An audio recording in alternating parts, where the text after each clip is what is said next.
Y en esta formación quiero presentaros varios puntos. Me gustaría primero brindaros un enfoque de lo que es la terapia sistémica familiar, que es el enfoque en el cual se encuadra esta técnica. Luego os presentaré qué es el genograma como tal, cuándo es apropiado utilizarlo, cómo se puede utilizar la técnica correctamente y por qué es interesante en terapia individual. También veremos con ejemplos prácticos cómo se hace la extracción de información y las ventajas y limitaciones que presenta esta técnica.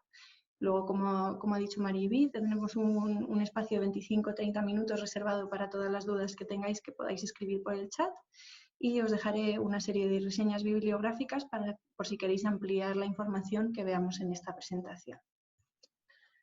La terapia familiar sistémica surge en el siglo pasado y lo que hace es utilizar una concepción de la familia como un sistema y como un grupo social básico. Es un grupo social básico, además, que está unida entre sí por vínculos de parentesco y es además un sistema que nos acompaña durante toda nuestra vida desde el nacimiento. Además, contempla a la familia como un sistema abierto que tiene una serie de interacciones con el medio en el que se encuentra y además está conformada por subsistemas, tiene sus límites, sus reglas, una cultura propia que además se vive de distinta manera por parte de cada miembro de la familia. Tiene una serie de fases que son relativamente comunes y que son atravesadas por la mayoría de las familias, determinadas fases que son normativas, y además la familia es una unidad común a todas las culturas. Por eso es interesante utilizarla en terapia, por su universalidad. La terapia familiar sistémica se nutre de distintos campos del saber para enriquecerse con distintos conceptos. Aquí os he señalado los seis campos del saber de los cuales se nutre principalmente la teoría familiar, que son la teoría general de sistemas, como es evidente por su nombre, la cibernética, la teoría de la comunicación, el enfoque evolutivo, el estructural y el constructivista. Son importantes los conceptos básicos asociados a cada una de estas áreas porque nos ayudan a entender desde dónde estamos aplicando el uso del genograma. Una técnica que utilizamos sin entender el contexto ni de dónde viene no es una técnica que pueda ser válida. Entonces, voy a pasar muy brevemente, porque no me quiero detener demasiado, a explicar algunos conceptos básicos dentro de estas teorías que sirven para entender cómo se construye la información y el cosmos del terapeuta dentro del enfoque sistémico. ¿Por qué? Porque aunque la técnica que os voy a presentar no va orientada a utilizarla en una terapia familiar, el enfoque que os presento sí que va orientado a visualizar la familia completa del paciente. Entonces necesitamos enriquecernos con este poco de teoría para hacernos una idea. Los conceptos que la terapia familiar sistémica toma de la teoría general de los sistemas es el nombre estrella, ¿no? El sistema.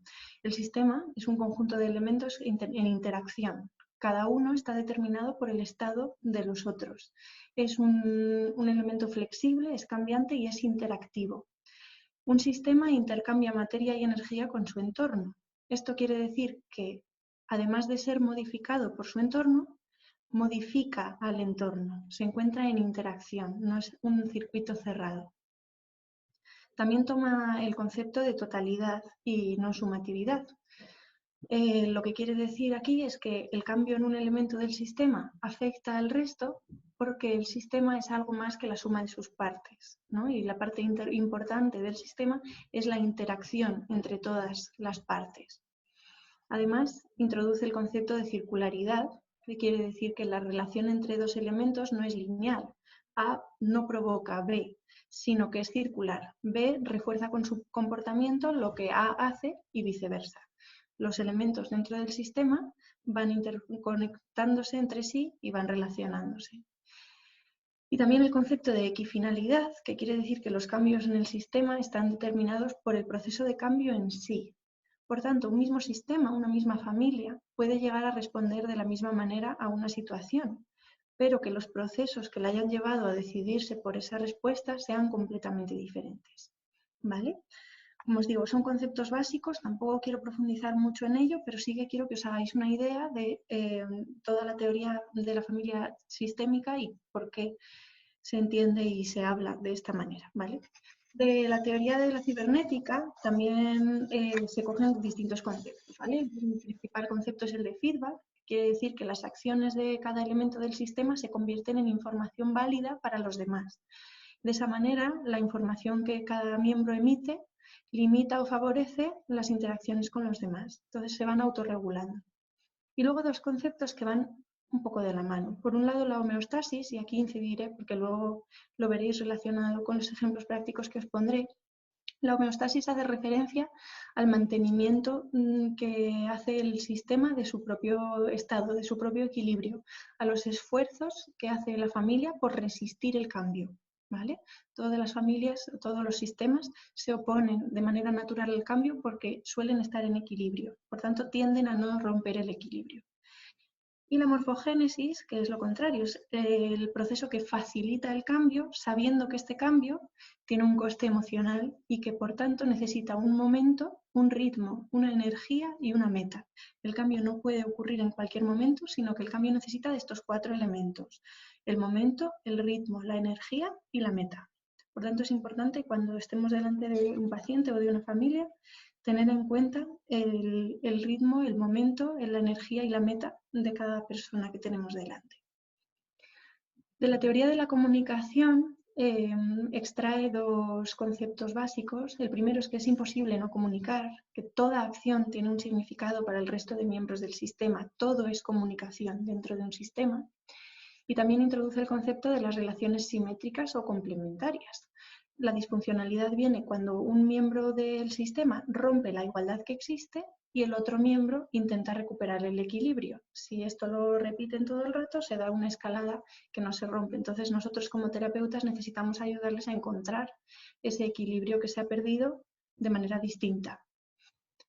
Del enfoque evolutivo toma dos conceptos clave. El primero es el de ciclo vital, y es que, como os he anticipado antes, hay varias fases que son compartidas por la mayor parte de las familias. Son una serie de fases normativas en las que no me voy a detener, pero en las que podéis profundizar porque son bastante esclarecedoras. Y también el concepto de crisis y cambio. En las transiciones entre las distintas fases que experimenta una familia puede haber crisis. Si se resuelven de manera óptima, quiere decir que hemos conseguido modificar los aspectos del sistema sin cambiar su organización. El sistema se resiste al cambio para no cambiar su organización. Por tanto, necesitamos facilitar que cambien sin que se desorganicen. Del enfoque estructural obtiene también los conceptos de subsistemas, que son los límites y las diferenciaciones dentro de un propio sistema. Pues, por ejemplo, por cercanía de sus miembros, en una familia tenemos el subsistema parental, el subsistema filial. Podemos tener también otro tipo de subsistemas con un grupo de los hermanos que se lleven mejor que otros o tengan más afinidad y por tanto tiendan a asociarse. Luego también tenemos el concepto de límites, que pueden ser difusos, pueden ser rígidos o pueden ser claros. Los límites difusos no son evidentes y no es fácil establecer su delimitación. Los límites rígidos no permiten intercambio dentro de la familia ni fuera de ella y son muy limitantes. Y en cambio los límites claros son lo suficientemente estables como para no permitir perturbaciones y para que estén explícitos para todos los miembros, pero a la vez aceptan cierta flexibilidad de cambio. Por tanto, los límites claros serían los óptimos. Luego también hay una serie de reglas, que es los elementos que definen la manera en la que se establecen las relaciones entre los miembros y también hacia afuera, del sistema hacia afuera. Las reglas pueden ser además reconocidas y por tanto acordadas por todo el sistema, explícitas. Pueden ser también implícitas, como por ejemplo una regla implícita puede ser que la toma de decisiones la toman los padres. No es algo a lo que se haya llegado por consenso en la familia, en el sistema, pero sí es algo que está bastante aceptado por todos los miembros. Y luego también pueden ser secretas, que son las más problemáticas, ya que son reglas que no todo el mundo conoce o que son implícitas y además no están compartidas y por tanto suelen generar algunas disfuncionalidades. Y también la jerarquía, que tiene que ver con la posición que los miembros ocupan en la familia respecto a la toma de decisiones. Como os decía antes, en las familias normalmente se asume que la jerarquía y las decisiones las toman los padres por encima de los hijos. Y por último, del enfoque constructivista, toma dos conceptos importantes. El concepto de constructo cognitivo, que son todas las percepciones y las creencias que construyen las cosmovisiones familiares y que serán únicas para cada familia, para cada sistema y para cada persona. Y la cosmovisión familiar narrativa, que es cómo construye esa familia la realidad percibida. Esto es importante porque como terapeutas nuestro objetivo será muchas veces el cambio de las narrativas que trae el paciente y por tanto tenemos que conocer cuáles son esas narrativas y poder trabajar con ellas. Según propone Moreno en 2018, el modelo de terapia sistémica individual, ¿vale? La adaptación de este modelo de terapia que surge como una terapia grupal, como una terapia familiar, se puede adaptar a través de un mapeo de dos ejes, ¿vale? El primer eje se puede centrar o bien en las áreas problemáticas o bien en las no problemáticas. Si nos centramos en las áreas problemáticas, lo que buscamos es resolver atascos o repeticiones, bucles de los cuales la persona no pueda salir y que acaben con un resultado insatisfactorio o problemático. Esos bucles pueden tener que ver con las reacciones emocionales de la persona ante determinadas situaciones o con ciertos patrones de relación, por ejemplo, en relaciones de pareja o de amistad o de trabajo. Por tanto, el paciente y el terapeuta trabajan conjuntamente para entender cómo es que se mantiene un problema en la vida del individuo, para descubrir aquellos factores que lo alimentan o que impiden el cambio y para detectar las maneras en las que los propios pacientes contribuyen, casi siempre de manera inconsciente, en el mantenimiento de dichos problemas.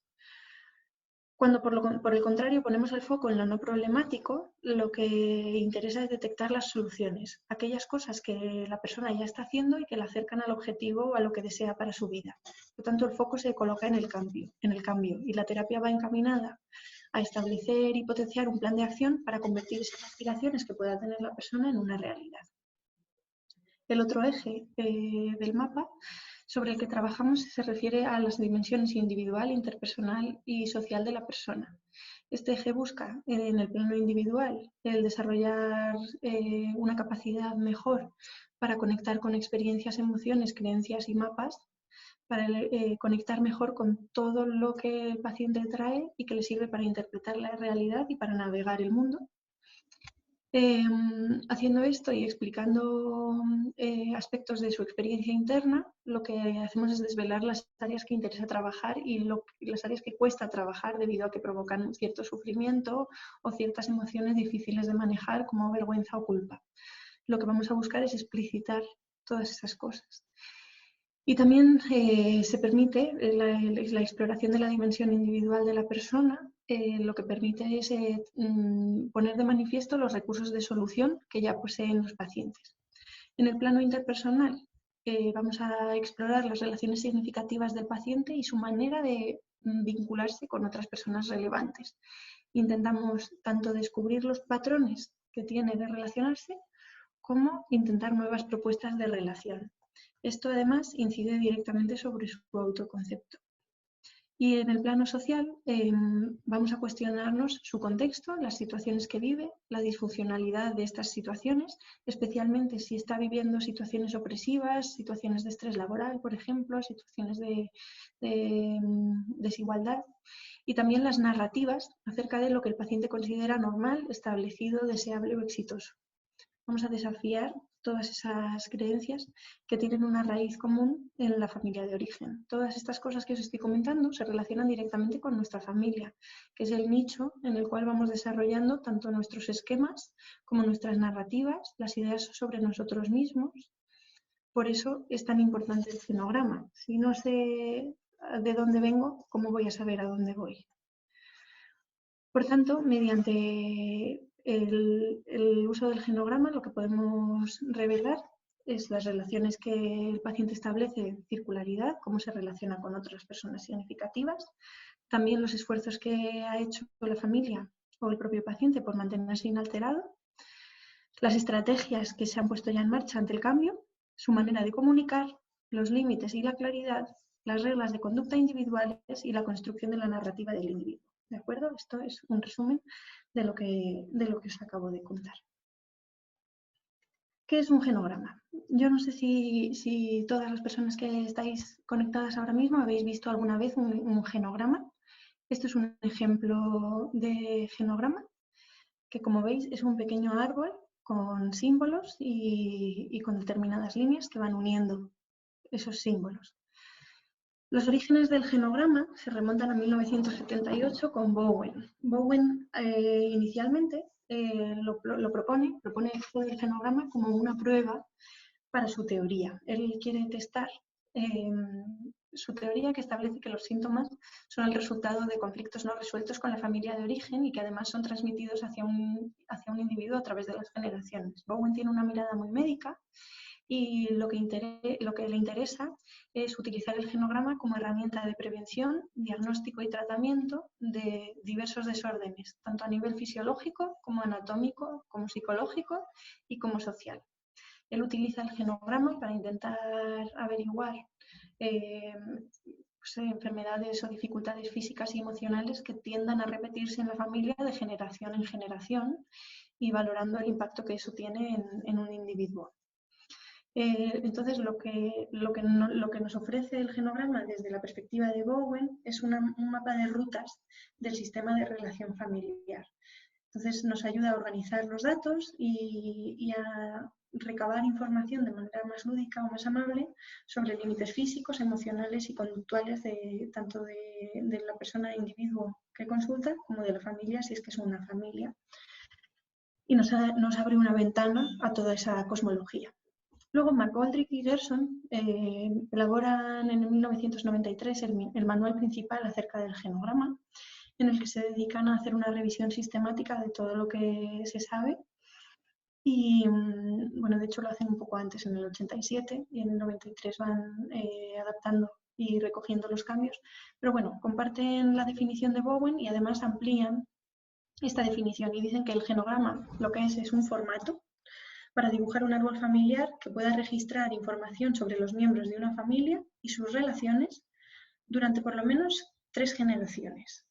Los genogramas son una herramienta que representa la información en una forma de gráfica, por tanto, de un solo vistazo nos puede ayudar a hacernos una idea de relaciones que de otra manera es muy complejo recoger.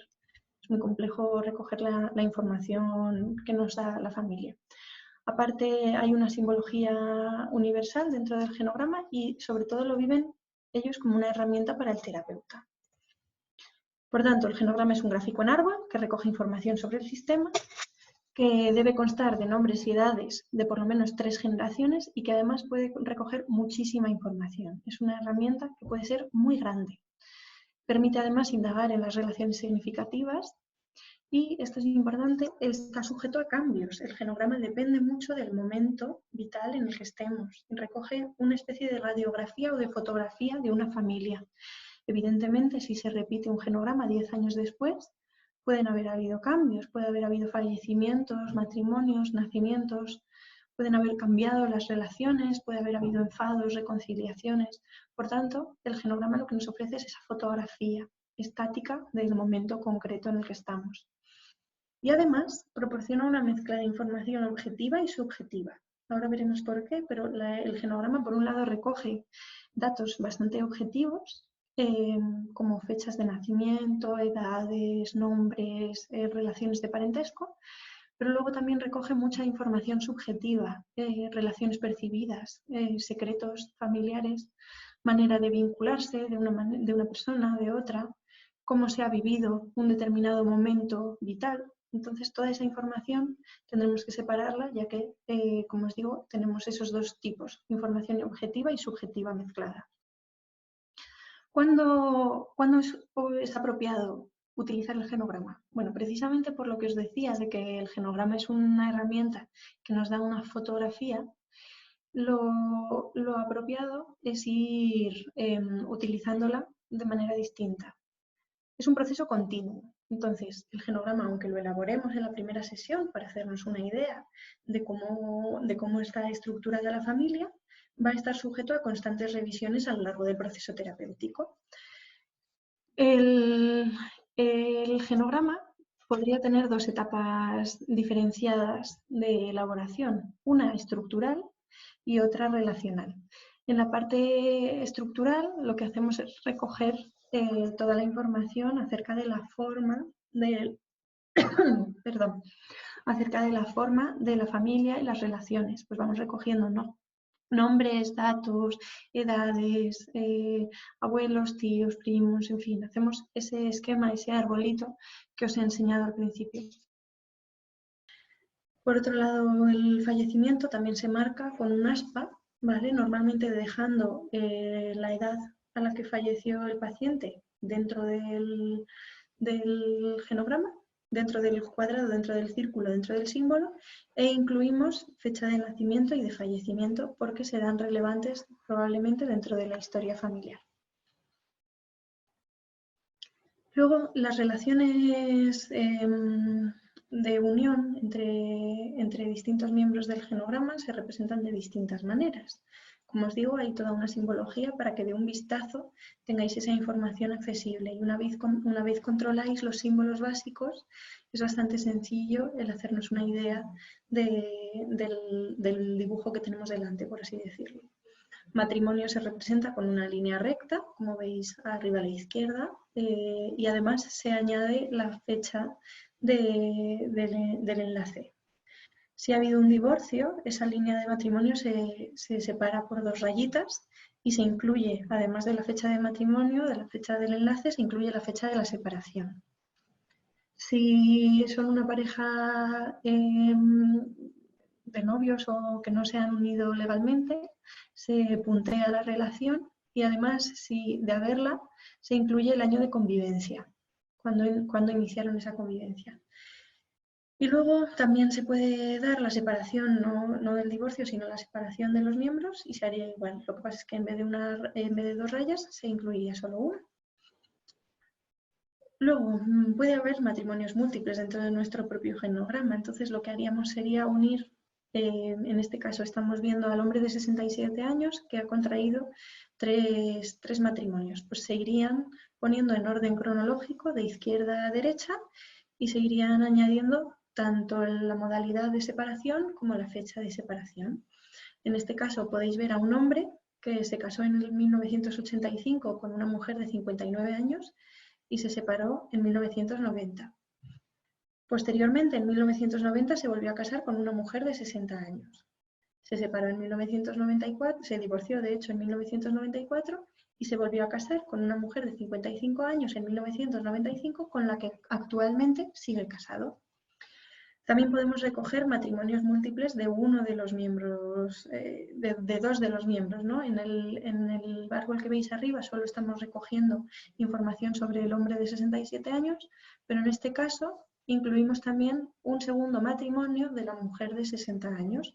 ¿Por qué? Porque quizá es relevante recoger esa información. ¿De acuerdo? Es un poco complejo recoger mucho matrimonio múltiple dentro de un genograma. Ya lo veréis en el apartado de limitaciones, pero esta sería la manera de hacerlo, ¿vale? ¿Cómo se construye el genograma hacia abajo? En la descendencia. Bueno, pues como veis, con un triángulo se representa un embarazo. Normalmente, dentro del triángulo podemos incluir los meses de gestación. También con un aspa podemos incluir información sobre un aborto inducido y con un punto relleno se incluye información sobre un aborto espontáneo y un cuadrado o un círculo en un aspa sin edad indican fallecimiento al nacer. En cuanto a descendencia viva, tenemos distintas maneras de representarlo. Pues como veis aquí, tenemos un matrimonio entre un hombre y una mujer que tienen una hija de 30 años, un hijo de 26 y una hija de 23. Es importante también que el orden sea desde la izquierda por el descendiente mayor hasta la derecha por el descendiente menor. Parece que son muchas reglas y muchas normas, pero está estabilizable entender toda esta información. También tenemos otro tipo de modalidades de descendencia, ¿no? La posibilidad de haber adoptado a un hijo o una hija. También tenemos la inclusión de gemelos no idénticos, mellizos en este caso, que se representan saliendo de un mismo punto de la unión conyugal, y luego los gemelos idénticos que se unen entre sí por una raya. Además, vamos a recoger la información sobre las relaciones significativas. Tampoco me quiero detener mucho, pero sí que quiero que os hagáis una idea de la simbología más habitual. Con dos rayas establecemos amistad o cercanía. Con 3 podemos establecer tanto relación muy estrecha como relación fusionada. ¿De acuerdo? Si la relación la zigzagueamos, lo que estamos estableciendo es que hay un conflicto. Esto se puede aplicar tanto a una relación muy estrecha y conflictiva, que es la que yo os he simbolizado aquí, pero también en una relación de amistad o cercanía podría haber conflicto y por tanto tendríamos que pintar 2 rayas, también ese zigzag. Unos puntitos establecen distancia, unas rayas discontinuas con una ruptura entre medias establecen una ruptura o un alejamiento. Como veis, hasta cierto punto son un poco intuitivas. Y luego también podemos tener relaciones de indiferencia que se simbolizarían con dos rayas discontinuas. Hay muchísimas maneras de representar las familias. ¿No? Os haremos llegar la presentación, entonces, bueno, aquí os he añadido una serie de leyendas acerca de cómo se representan las relaciones familiares, cómo se representan las relaciones emocionales y todos los tipos que puede haber. Y también un pequeño apartado que en la práctica a mano es bastante difícil de hacer, pero que en softwares de genogramas sí que se incluye para adicciones, enfermedades físicas y mentales. Normalmente si lo registráis a mano lo único que haréis será una anotación, pero también hay una simbología. También colores para determinadas enfermedades, que esto, como os digo, en la práctica más efectiva que haréis a mano, simplemente añadiréis esos datos a mano. Y la manera de construir el genograma es a mano o con software. Aquí os he dejado 4 ejemplos de software interesantes. Yo utilizo GenoPro, que es el que he utilizado para ilustraros las relaciones que habéis visto antes, pero también tenéis otros, MyHeritage, que normalmente se utiliza para elaborar árboles familiares, Progeny y Genogram, ¿vale? Son los que hay, o por lo menos los más relevantes. Entonces, si os apetece, creo que todos los softwares son abiertos, entonces podéis cotillear y familiarizaros con la herramienta de esta manera más práctica o más lúdica. Como os digo, esto os llegará en la presentación, así que no os agobiéis si no lo registráis. Por tanto, ¿por qué debiéramos utilizar el genograma o por qué es interesante utilizar el genograma? Porque nos permite ver de un solo vistazo la estructura familiar y sus interacciones. La estructura familiar y sus interacciones la vamos a ver mediante la interpretación horizontal y vertical. Vamos a interpretar horizontalmente el ciclo vital, el momento en el que están los miembros, y también vertical nos permite la exploración intergeneracional. Recuerdo una chica, por ejemplo, que venía con un problema de pareja y un problema sexual. Hablando de ello, hablando juntas, vimos que el mismo problema lo habían tenido tanto su madre como 2 de sus tías como su abuela. No se hablaba del tema porque era un secreto, pero todas lo sabían. Ella sabía lo de su madre porque se lo había contado su tía y su tía también le había contado lo de su abuela. Pero a su vez su madre le había contado lo de otra tía. Entonces todas habían hablado, pero explícitamente no se discutía. Entonces exploramos en esa terapia la relevancia de haber crecido con esos secretos, con esa vergüenza, con esa manera de entender las cosas, ¿vale? También nos permite un cambio de perspectiva. Yo recuerdo también una familia que acudía centrada en un hijo conflictivo y elaborar el genograma en una primera sesión nos ayudó a que el peso no recayera netamente sobre el hijo, sobre su problemática, sobre la situación conflictiva. En individual, elaborar un genograma también ayuda a no hablar solo sobre disfuncionalidad, ¿no? También recuerdo el caso de un chico que venía por otro problema sexual y después de hacer el genograma me dio las gracias porque me dijo que venía pensando que se iba a tener que centrar mucho en el problema, que le costaba hablar de ello y que hablando de su familia pues le había ayudado a romper un poco más el hielo y a sentirse un poco más cómodo y a no centrarse solo en su problema, sino también poder explorar otras áreas.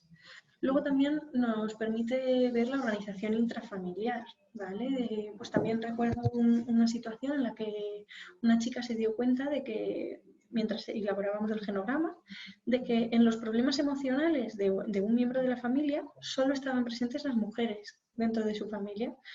Aunque ella no consideraba que en su crianza, su ambiente, hubiera habido machismo y no consideraba a su familia como tal, sí que se dio cuenta de que, aunque los hombres colaboraban en las tareas del hogar y tenían mucho equilibrio en ese sentido, las tareas de cuidados sí recaían normalmente en ellas, tanto en sus cuñadas como en sus hermanas, en su madre, en sus tías, en su abuela.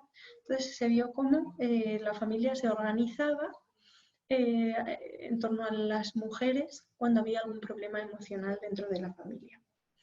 Luego también nos ayuda el genograma a ver las características dependiendo del lugar que se ocupe dentro de la familia. Recuerdo también un caso muy curioso de un chico que se llamaba igual que su padre, igual que su abuelo, igual que su bisabuelo, igual que, bueno, para arriba en un ciclo bastante grande. Él era el primogénito y tanto su abuelo como su padre, que también eran primogénitos, como sus primos, primas primogénitos, todos ellos habían estudiado una ingeniería.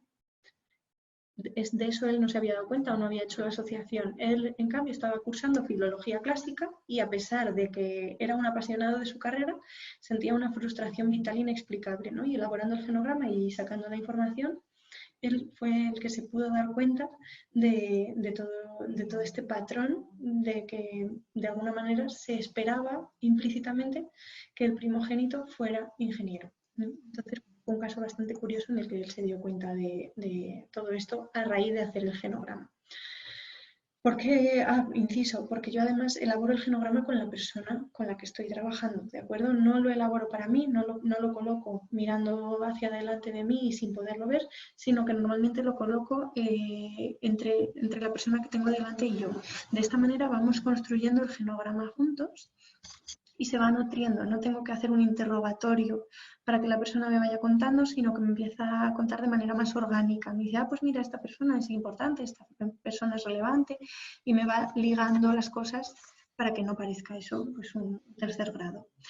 Luego, también nos permite ver de un vistazo la adaptación al ciclo vital, ¿de acuerdo? Vemos las posibles amenazas a la organización familiar. Recuerdo también un caso en el que vino un hombre tras el nacimiento de su primer hijo porque estaba viviendo una situación difícil en el trabajo. Su demanda tenía que ver netamente con lo laboral y pensaba que de hecho no tenía nada que ver con su momento vital. A través del genograma lo que conseguimos es definir mejor su demanda, ya que se dio cuenta de que lo que quería y necesitaba era recuperar la pareja y los espacios comunes que tenían. Como había perdido parte de la pareja y no había sabido adaptarse a su nueva circunstancia familiar, lo que había hecho era adoptar tareas en el trabajo que no le correspondían o sobrecargarse de trabajo para cerrar ese área de su vida que notaba que le estaba incomodando. Entonces, aunque vino por un problema laboral, pues nos dimos cuenta de que lo que subyacía era un problema de pareja y de esto lo vimos con el genograma. También nos ayuda a conocer las crisis para reorganizarnos y poder continuar. También una mujer mayor ya estaba jubilada y vino tras el abandono del nido por su hijo menor. No sabía muy bien cómo adaptarse a la nueva situación y cuando fuimos elaborando el genograma lo que hicimos fue centrarnos en las situaciones que ya había tenido que vivir y a las que se había tenido que adaptar y a las que se había adaptado con éxito. A raíz de esas experiencias previas satisfactorias, fuimos aislando una serie de recursos útiles en ella misma para la terapia y ella consiguió salir reforzada y con sensación de valía y de capacidad gracias al uso del genograma. También nos sirve para ver de un vistazo la transmisión de pautas familiares, ¿no? Pues como os he dicho antes, las familias se repiten a sí mismas. No es la primera vez ni será la última que de repente hago el comentario de, anda, fíjate, se repite mucho este nombre en tu familia. Y la persona se queda sorprendida y dice, pues tienes razón, se repite, no lo había pensado nunca. Y además vamos viendo cómo todos los Carlos son bastante agradables.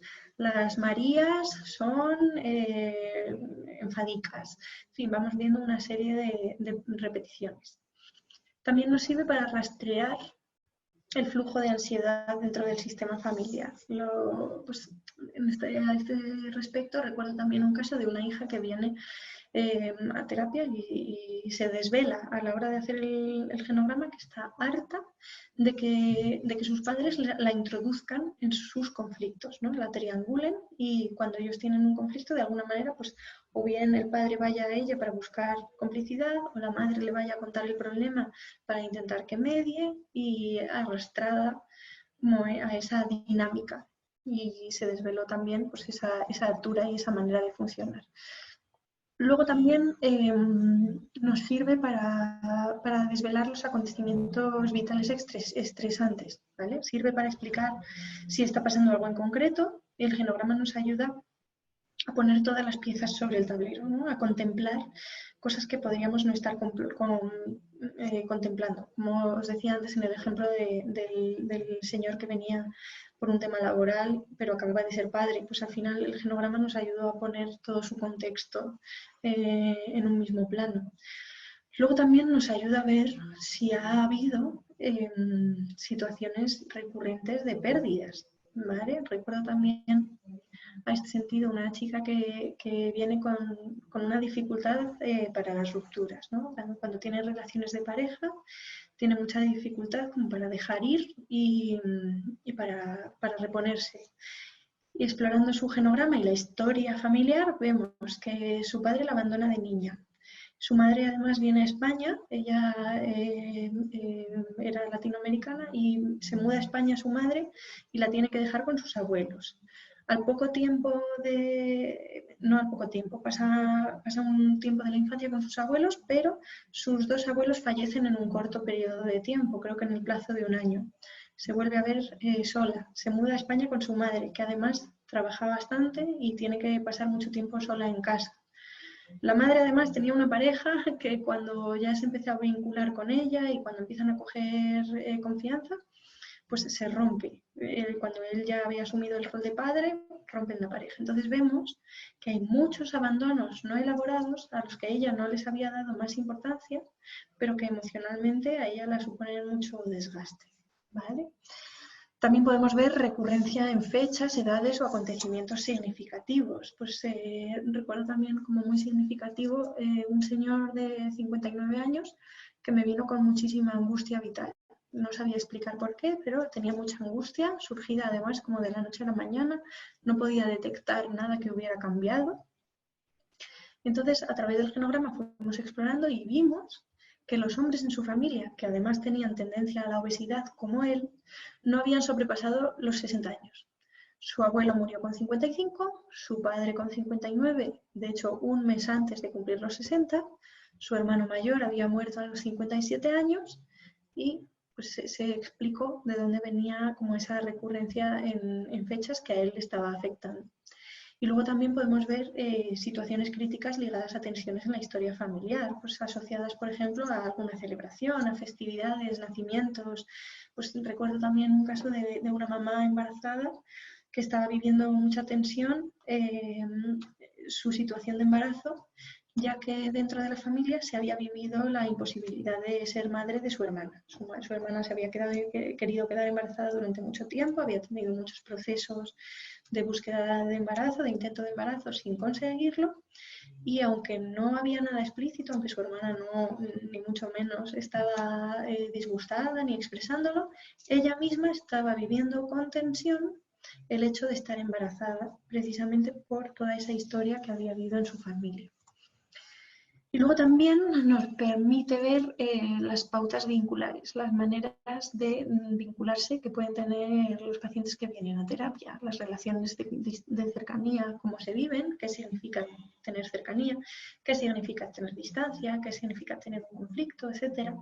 Vemos también los triángulos clave, como se explicaba en el ejemplo de la chica que se desveló harta de que sus padres la metieran dentro de su conflicto.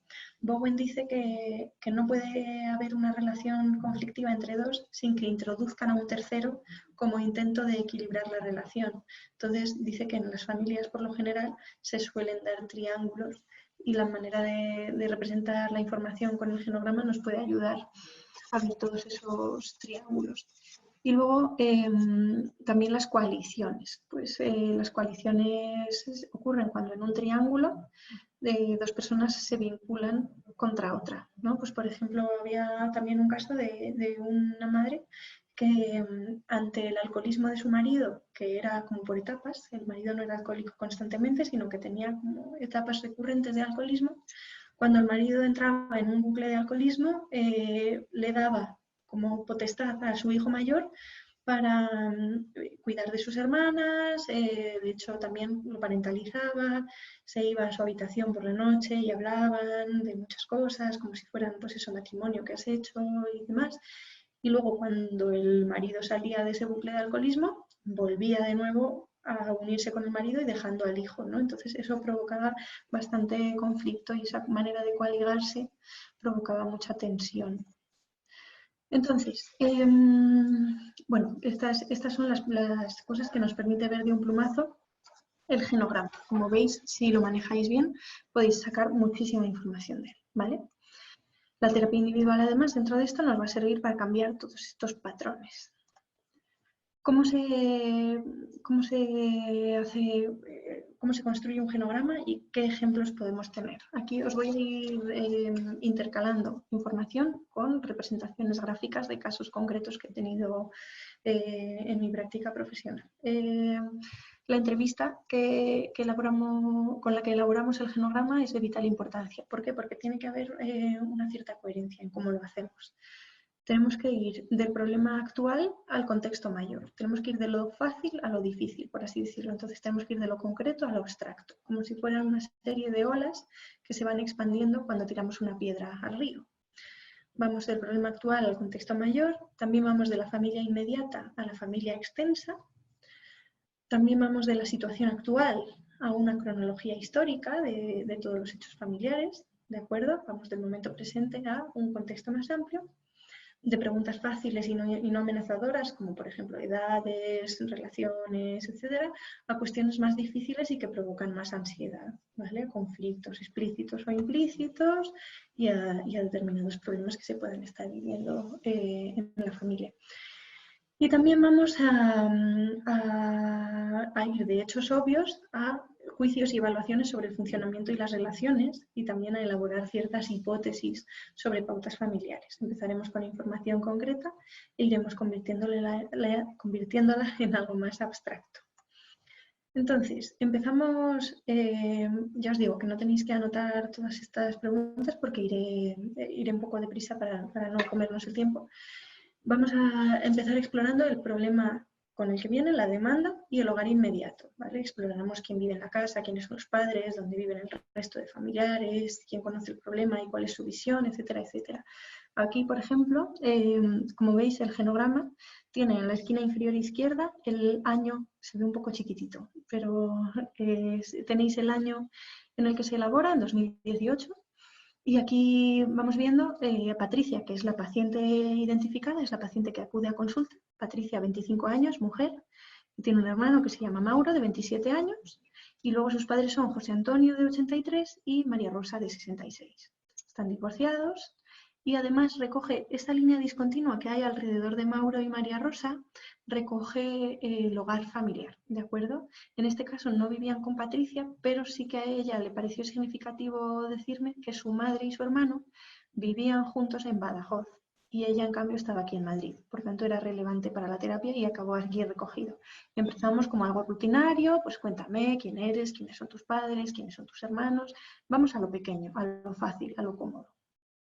Además, vamos preguntando sobre la situación actual, qué es lo que ha sucedido últimamente en la familia, si es que ha habido algunos cambios recientes, incorporaciones, salidas, enfermedades, problemas laborales, divorcios, separaciones, en fin, todas estas cosas del momento concreto.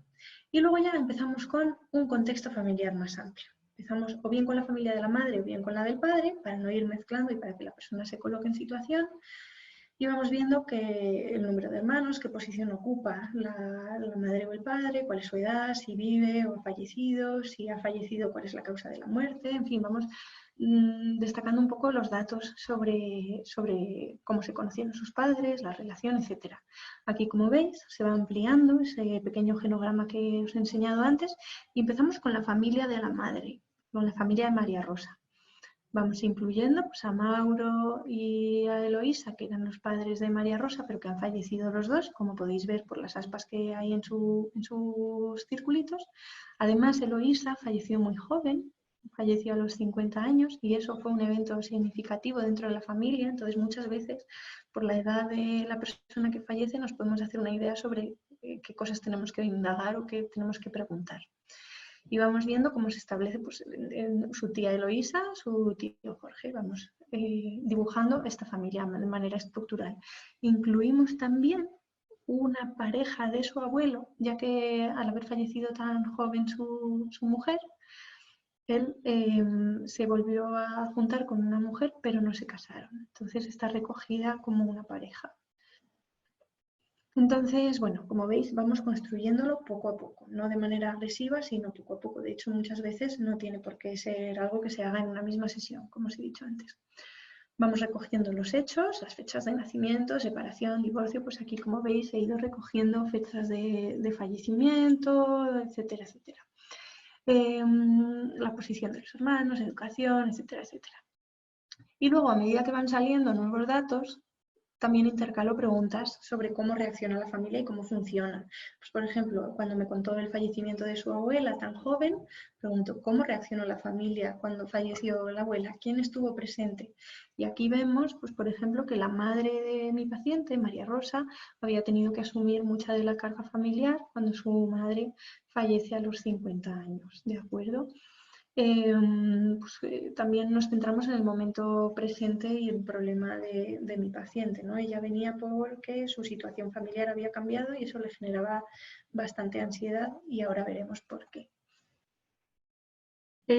Como veis aquí, todo se había dinamitado con la separación que había tenido ella de su pareja, Andrés, de 40 años. Patricia, mi paciente, se había separado y no fue a raíz de la separación, pero alrededor de la separación habían ocurrido muchos más cambios. Pues se había puesto enfermo su padre y entonces había ella tenido que conectar con la parte de la familia paterna con la que ella no tenía ninguna relación. ¿Por qué? Porque el padre tenía un matrimonio previo y una serie de hijos con los que ella no había tenido relación ninguna creciendo y de los que de hecho no sabía nada hasta poco después de la ruptura con su pareja. Entonces, había habido tantos cambios vitales en su situación que estaba en un momento de crisis bastante grande, ¿de acuerdo? Entonces, fue por eso que buscaba terapia. Y como veis aquí, hay un montón de círculos y de cuadrados que solo tienen nombre. Esto lo hicimos porque la paciente no tenía información acerca de sus hermanos, a los que prácticamente acababa de conocer, y tampoco de la pareja anterior de su padre, ¿vale? Entonces, una vez visto lo estructural, como os he dicho, pasamos a lo relacional, las relaciones. Se va aquí preguntando, normalmente las personas comparten esta información, pero si no la comparten, pues tenemos una guía. ¿Hay algún miembro que no se dirija la palabra o que haya estado un periodo sin hablar? ¿Ha habido conflictos serios en la familia? ¿Ha habido miembros muy allegados o quién ayuda, quién proporciona esa ayuda, en quién confían los miembros de la familia, qué problemas de pareja ha habido, cómo se han enfrentado a esos problemas, cómo es la relación con los hijos, en fin, vamos viendo todas las relaciones.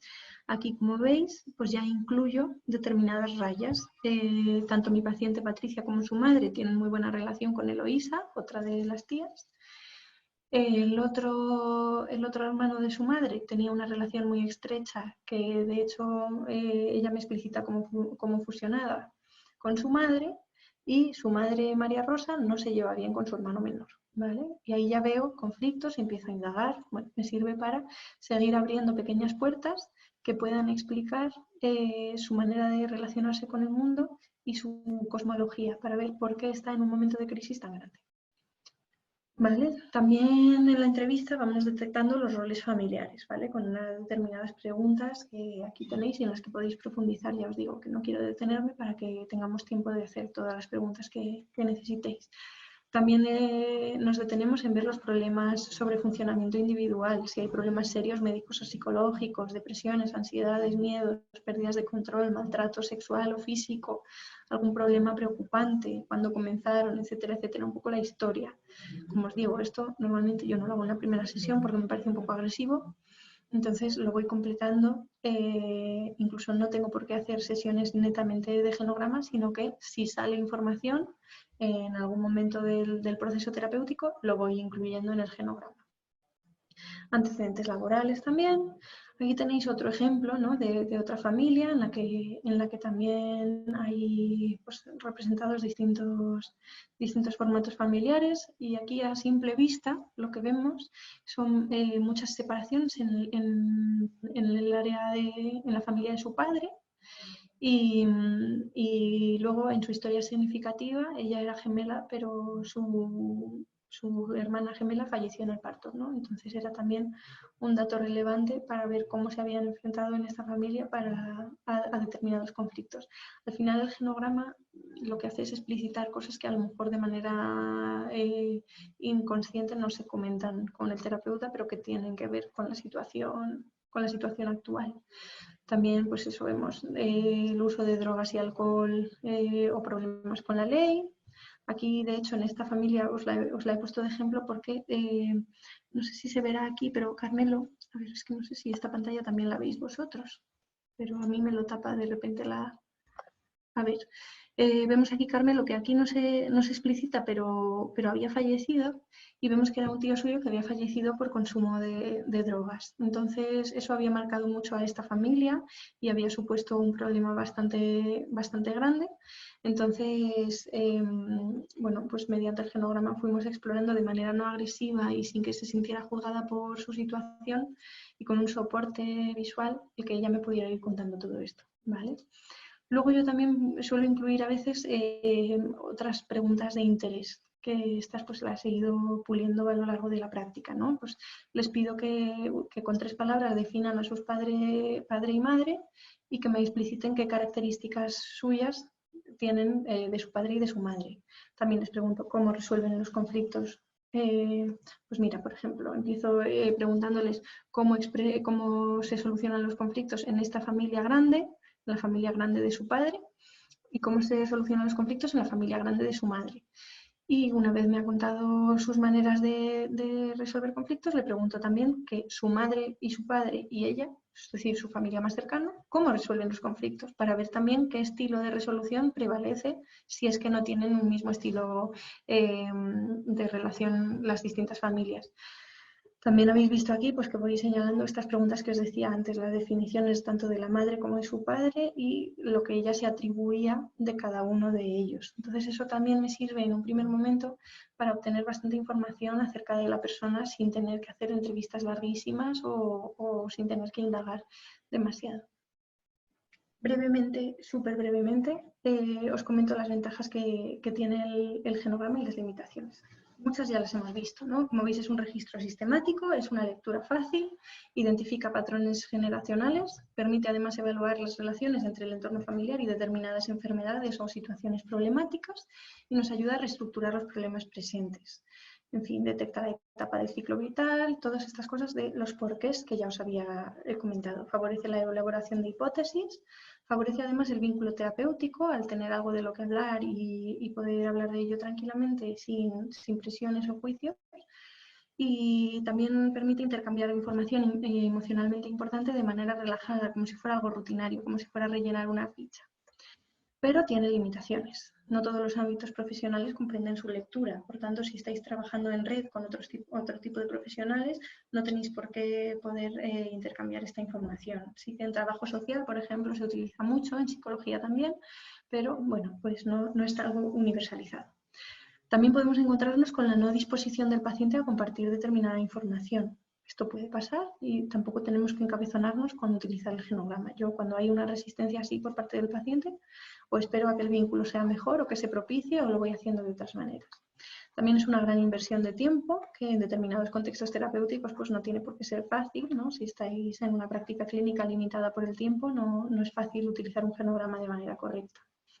Luego el genograma pues, depende mucho de su perspectiva y recuerdos. Como os he enseñado antes, había una chica que no tenía datos de sus hermanos, de sus edades, de si estaban casados o no, pues ahí estamos limitando mucho la información que nos aporta el genograma. Es una foto o una radiografía, por tanto solo refleja la situación sobre un momento determinado y además tiene un alcance limitado, ya que solo muestra 3 generaciones. Evidentemente, si yo os pregunto a vosotros por vuestros padres, tíos y abuelos, probablemente todos me sabréis dar información.